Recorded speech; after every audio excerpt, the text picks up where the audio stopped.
Assalamualaikum warahmatullahi wabarakatuh. Shalom, salam sejahtera bagi kita semua. Om Swastiastu, Namo Buddhaya, salam kebajikan. Perkenalkan, saya William Ben Gunawan dari program studi S1 PJJ Akuntansi, Universitas Siber Asia. Pada kesempatan kali ini, saya ingin membagikan mengenai esai yang telah saya tulis. Saya ingin membagikan gagasan ini dengan rekan-rekan sekalian. Esai ini berjudul Pentingnya Penelusuran Laporan Keuangan, Laba Bersih Bukan Hanya Perihal Angka. Di sini saya ingin mengajak rekan-rekan untuk mendalami kembali bahwa laporan keuangan itu tidak dapat ditafsirkan hanya sedikit-sedikit bagiannya saja. Tetapi laporan keuangan adalah sebuah hal yang berkesinambungan dan penafsirannya itu harus dilakukan dengan hati-hati. Kita mulai dengan bagian pendahuluan. Kita sepakat bahwa laporan keuangan itu dapat dinikmati oleh berbagai pihak, mulai dari investor, kreditor, ataupun manajemen internal dari perusahaan itu sendiri. Salah satu hal yang seringkali mengundang perdebatan itu adalah ketika sebuah perusahaan melaporkan bahwa laba bersih yang mereka peroleh itu meningkat berkali-kali lipat. Namun perlu kita ketahui dan kita sepakati bahwa peningkatan tersebut bisa saja dipicu bukan dari faktor-faktor non-operasional ataupun mungkin hanya bersifat peristiwa yang insidental atau hanya terjadi sekali atau bisa kita kenal dengan one-time revenue, bukan dari core business perusahaan. Oleh karena itu, dalam esai ini, saya ingin mengajak Bapak, Ibu, rekan-rekan sekalian untuk memahami pentingnya melakukan penelusuran mendalam pada laporan-laporan keuangan, mulai dari laporan laba rugi, laporan arus kas, laporan neraca, catatan atas laporan keuangan, laporan perubahan ekuitas, dan sebagainya. Tapi kita fokuskan pembahasan kali ini terkait dengan aspek-aspek yang mungkin berkaitan dengan perubahan laba bersih. Pertama, salah satu skenario yang dapat terjadi adalah laba bersih meningkat karena pendapatan non berulang atau one-time revenue. Misalkan pada sebuah perusahaan ada peningkatan laba bersih, namun ketika didalami ternyata terungkap bahwa peningkatan tersebut berasal dari penjualan aset tetap yang tidak produktif. Misalkan tanah ataupun bangunan pabrik lama yang tidak lagi dipakai. Oleh karena itu, sebenarnya meskipun pendapatan atau laba bersih meningkat, namun pendapatan ini tergolong ke pendapatan lain-lain, atau misalkan dicatat sebagai keuntungan penjualan aset. Hal ini juga terjadi di salah satu perusahaan di Indonesia, misalkan Indofarma yang menjual asetnya sehingga labanya itu meningkat. Oleh karena itu, kita tidak hanya dapat memahami peningkatan laba ini adalah sesuatu yang fantastis. Manajemen perusahaan tersebut melakukan kinerja yang baik, tidak. Kita perlu mendalami apakah tadi pendapatan tersebut itu berasal dari bisnis utama perusahaan atau tidak.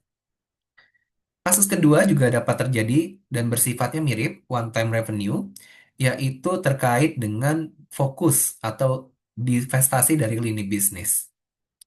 Di sini saya analogikan kasusnya adalah sebuah perusahaan konglomerat yang ingin menjual salah satu lini bisnisnya agar dia dapat fokus di lini bisnis yang lain. Kalau kita analogikan perusahaan induk yang punya beberapa anak usaha, ketika menjual salah satu anak usaha, maka perusahaan induk ini akan mencatatkan proses ini sebagai sebuah keuntungan atau yang kita kenal dengan divestasi.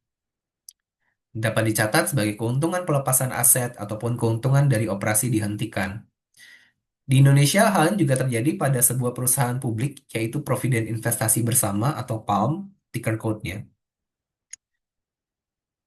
Skenario lain, ini mulai lebih tricky, kita dapat melihat bahwa peningkatan pendapatan atau laba bersih juga dapat diakibatkan oleh pencairan klaim asuransi. Misalkan perusahaan tersebut mengalami sebuah musibah, kebakaran, lalu perusahaan tersebut mengajukan klaim, maka ketika klaim tersebut dibayarkan, otomatis perusahaan mendapatkan uang segar yang dicatat sebagai laba bersih.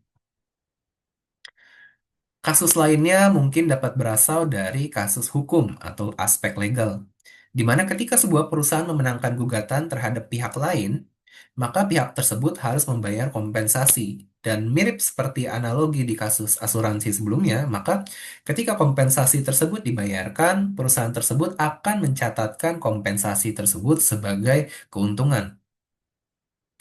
Dan yang terakhir, perubahan pendapatan ini juga dapat berasal dari aspek pencatatan atau akuntansi. Misalkan sebuah perusahaan yang awalnya memiliki aset itu depresiasi atau penyusutan nilainya itu ditargetkan untuk hanya 5 tahun, tetapi mendapat keringanan dapat diubah menjadi 10 tahun. Otomatis beban depresiasi atau penyusutan tiap tahunnya itu berkurang, sehingga ketika beban berkurang, pendapatan akan meningkat, laba bersih akan meningkat. Seperti itu. Oleh karena itu, di sini saya rangkum bahwa sangat penting bagi kita untuk memahami keberlanjutan dari masing-masing cerita yang ada di antara setiap laporan keuangan.